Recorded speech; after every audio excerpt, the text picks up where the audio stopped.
Hello and welcome to Leading Sales, the only interview-based podcast where we discuss the challenges and experiences of two of the most critical disciplines in business today, leadership and sales. Our podcast brings together industry experts, thought leaders, and authors to share insights, strategies, and real-life stories to inspire and educate our listeners on the art, science, and the dynamics of leadership and sales. And now, your host, George Galaz Sr. Hello, everyone. Good morning, good afternoon, good evening. Welcome to Leading Sales. In today's episode, we're going to be doing something a little bit different. Instead of interviewing another person, I'm going to be analyzing the last 4 episodes. You know, over the last few weeks, I've had the absolute privilege of sitting down with some truly brilliant leaders. And as I was looking back over those conversations, something really fascinating started to click into place. It wasn't just a bunch of random tips and tactics. It was these powerful universal laws that just kept popping up again and again, no matter who I was talking to. And I realized that if you strip everything else away, the industry, the job title, the background, the fundamentals of great leadership and great sales are pretty much universal. So in this episode, we're going to distill those recurring truths from 4 of my recent guests. And we're going to connect their wisdom into one single cohesive framework for success. So who are we talking about? Our sources of wisdom today are an incredible executive coach, Shannon Cassidy, on episode 1, a master sales strategist, Michael Vickers, on episode 2, an inspiring academic leader, Lionel Vega, on episode 3, and an international business visionary, Clark Grew, on the last episode. I mean, 4 totally different fields, right? But what's so amazing is how their advice, when you really listen, all points to the exact same core principle. It's really wild. Okay, let's dive right in. The first universal law, the one that everything, and I mean everything else is built on, is trust.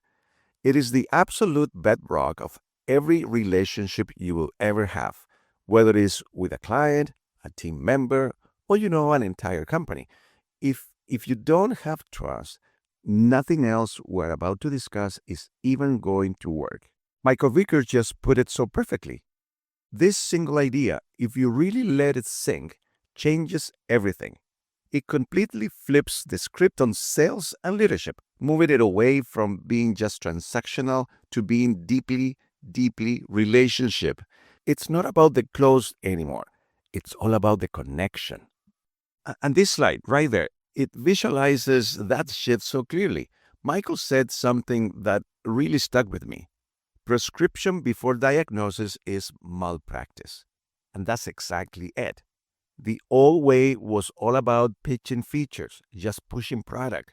The trust way, it's all about listening, really diagnosing a need, and then, and only then, solving a real problem. So the big question is, how do you actually build this trust? Well, that's so cool is that every one of my guests, without even planning it, gave us a piece of the same puzzle. It all starts with what Shannon Cassidy calls true active listening. Not listening to reply, but listening to understand. Then, as Michael Vickers insisted, you do your homework with meticulous preparation. You find that common ground, a point Clark Grew really drove home. And finally, and this is a big one, you have the courage to be vulnerable and honest. Another gem from Shannon. All right, so let's move on to the next law and see how this all connects.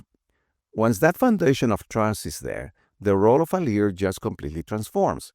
You stop managing spreadsheets and numbers and you start cultivating an environment where people can actually thrive. It's this massive shift from being a manager of tasks to being a leader of humans.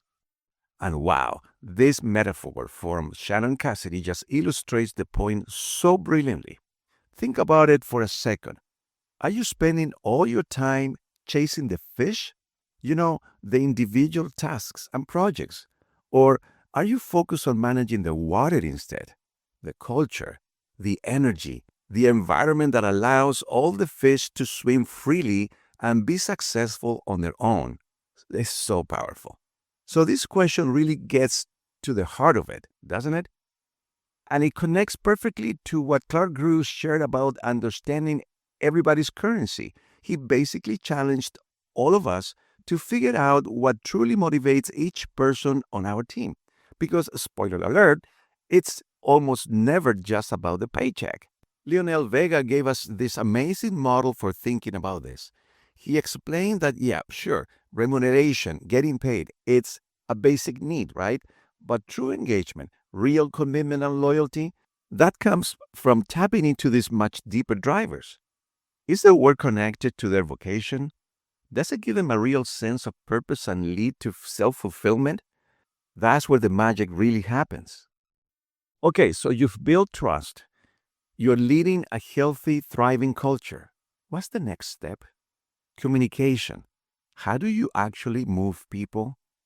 How do you sell your ideas? Well, this is where our third universal law comes roaring in. The story always wins, you see. Facts and figures, they might inform the brain, but it's a great story that captures the heart and actually moves people to take action. Michael Vickers dropped this absolute truth bomb during our chat. We always think that the product with the best features or the most logical argument, that's the one that should win, right? But reality shows time and time again that it is the most compelling, the most relatable narrative that truly wins hearts and minds. It is truly an emotional selling. He used the classic VHS versus beta example, and it's perfect. Beta was, by pretty much every technical measure, the superior technology, but VHS had a better story for the market. It was a story about accessibility and being everywhere, and it completely dominated. The better story won, not the better technology. And this principle is absolutely universal. I mean, Clark Grew has to tell a compelling story to sell a groundbreaking energy solution. Lionel Vega has to sell the intangible promise of a better future through education. And as Michael Vickers teaches, at the end of the day, we're all selling ourselves as trusted partners, and our story is our single most powerful tool. This brings us to the final and maybe the most important universal law. It's the engine. It's the fuel that powers everything else we've talked about. Having a deep, clear understanding of our purpose, of our why. Without that, all the other laws are just tactics without a soul. To make this real and tangible, Shannon Cassidy gave us this incredible framework called the VIBE model. It's like a personal roadmap. First, you get crystal clear on your core V values, your non-negotiables. Then you nurture your I interests, the things that genuinely light you up. You have to challenge your limiting B beliefs, those stories you tell yourself that are holding you back. And finally, you learn to manage your E energy like it's your most precious resource.